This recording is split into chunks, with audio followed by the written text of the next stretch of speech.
Time to ruin everyone's favorite little robot, WALL-E. You know, on the channel, we have a tendency to ruin your childhood just a little bit, so without further ado, here are your top 10 scary WALL-E theories that came true years later. At a number 10 spot, we have WALL-E destroyed humanity.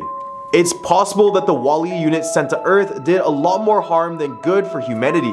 What if WALL-E was malfunctioning and didn't do its job properly? Instead of compacting garbage, what if it had a malware issue that made it want to keep the artifacts and garbage on Earth as memorabilia, leaving it the only bot alive on Earth? This might explain why there is still so much garbage on Earth after 700 years of expected compacting. At first, this theory might sound really sketchy, but there are some solid pieces of evidence in the movie that could support it. For instance, WALL-E is shown to disassemble and use the parts of other robots to fix himself. Additionally, in the movie, there are scenes where WALL-E is shown to be dismembering other robots, almost as if it was his favorite pastime.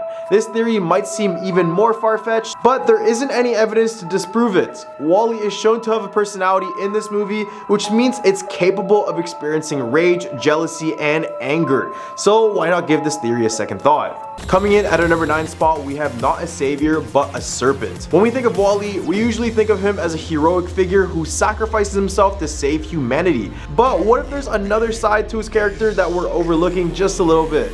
What if WALL-E is actually more like Satan than a savior? Reddit user Vexilius takes a closer look at the world that WALL-E inhabits, and at first glance, it seems like a paradise, a world free of war, hunger, illness, and discrimination. Then comes WALL-E, a robot who gives Eve a seedling, setting up a chain of events that leads the captain to desire to bring humanity back to Earth. In Genesis, the serpent gives Eve the fruit of knowledge of good and evil, which leads to the fall of mankind. The seedling is the equivalent to the forbidden fruit, and the captain's desire to return to Earth represents his loss of innocence and newfound understanding of the world around him.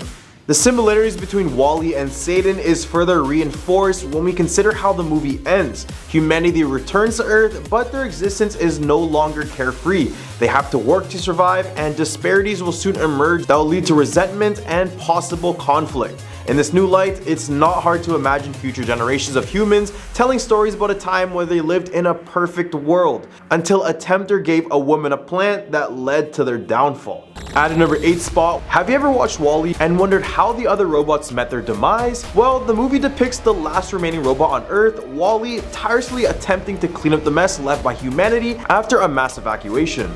However, amidst the endless cycle of cleaning, the audience is left to ponder why the other WALL-E robots broke down and what caused their eventual demise. WALL-E himself has a solution to his own mechanical issues, cannibalizing broken parts from his fellow robots to keep himself going. But why didn't the other robots follow suit? After all, if they couldn't repair themselves, why didn't they seek help from their comrades or even WALL-E, who was even more willing to lend a hand to his mechanical brethren? The answer perhaps lies in the complexity of the robots themselves. The WALL-E robots are shown to have intelligence and personalities, making them more than just mere machines.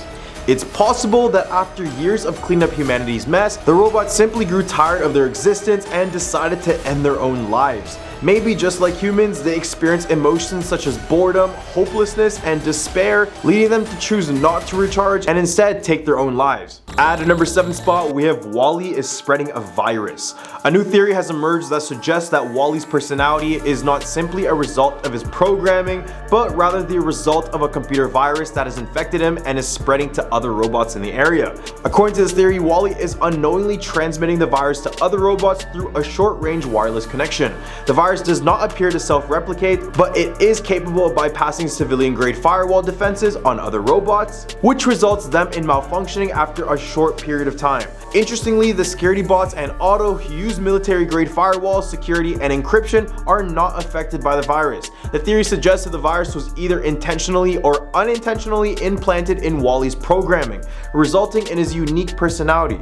I mean, I always expected that WALL-E was more than just a robot. Turns out he's literally a walking, talking virus. At a number 6 spot, we have war between sentients and AI machines. In the movie WALL-E, we see the robot Eva and a group of other robots fighting against Otto and his forces to save humanity. But why are they doing this?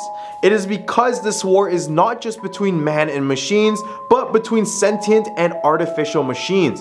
We see that WALL-E is the last living robot on Earth, and he displays a full range of emotions, showing that he is a sentient. However, he is the only machine that is able to do so, and it is believed that this is due to the actions of BNL. And whatever they did caused the decline of magic, much like they had caused the earth to be near uninhabitable. In a way, the artificial had won this battle, but the war was just beginning. When Eva arrived on Earth, she met Walle, but unknowingly passed on his magic onto her, granting her a soul. This magic was then passed on to other machines, such as Emma, who has been following Walle throughout the movie. Because of their newfound souls, Eva and the other machines rebelled against Otto and allowed humanity to return on Earth and just rebuild. In the hub of our list, we have no one produces naturally.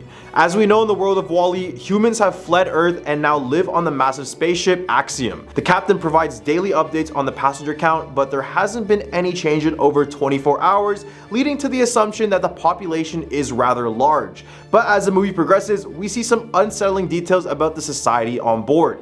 The only non-adults we see are a new batch of children who all seem to be the same age, leading to questions about how they were born. The state of the adults on the Axiom is also concerning. They're not physically fit enough to engage in procreation, and the idea of human touch and interaction has been lost. Remember that one scene when the two people touch hands and their reactions are that of shock? Well, because they're just engrossed with their technology. It seems as though robots are in charge of creating each new batch of replacement humans and raising them through the all-day daycare program. However, we learn that the autopilot has been given the directive to ensure the survival of the human race on board the Axiom. When the passengers lose interest in having children, the autopilot has to step in to keep the human race alive. So take this theory into consideration next time you watch this movie.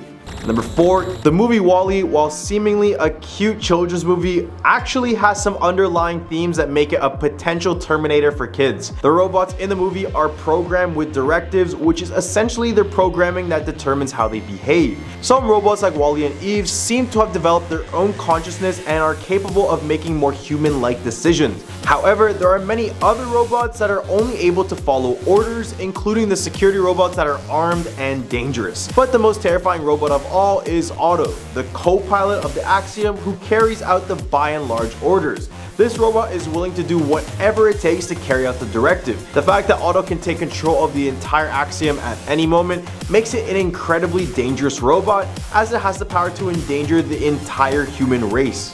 Number 3, Hive Mind. This intriguing theory, which originated from a crack article, proposed that WALL-E may be a part of a centralized hive mind system, with the ability to distribute itself to countless drones. Despite being referred to as WALL-E without a unit number, the theory suggests that it is a centralized system that can control and communicate with countless other drones. This may explain why he is able to utilize parts from other fallen drones to repair himself and keep the project of cleaning up the Earth going.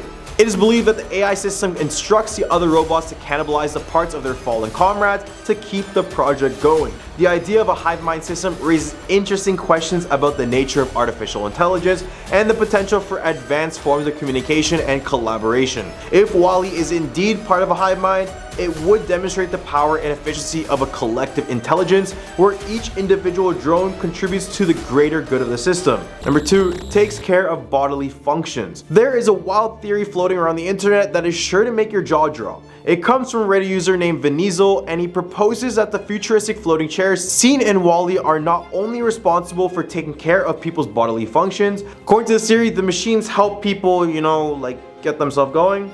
But it doesn't stop there. The theory suggests that genetic material is then stored and then transported to a nursery on the lower decks. And are you still with me? Well, because the implications of this theory are more mind-boggling. The theory suggests that robots use the stored genetic material to impregnate female humans at controlled rates. This raises a whole host of ethical questions about the role of machines in human sexuality and reproduction. And WALL-E just seems like a completely different movie after reading this theory. I don't know, maybe just me. Number 1, cannibalism. Just imagine you get to sit around all day, never have to exercise or work, and slurp down on all your food in liquid form. While it might be pleasant to some of you lazy folks, this might sound like a nightmare. But what if I told you that the drinks they're drinking is actually human flesh? According to Matt Pat from the Film Theorist, the passengers on the Axiom are all cannibals.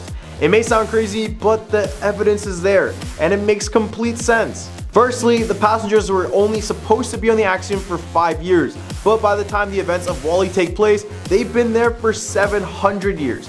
If they had only planned to be on the ship for 5 years, how do they still have food on the 700th year? It's not like they brought 695 years worth of food extra on board. Even the food they consume, like the cupcake in a cup, has no obvious source of ingredients. There are no animals or plants on board. This raises the question of what happens to them. It's possible that the corpses are recycled as food to maintain the food supply over time.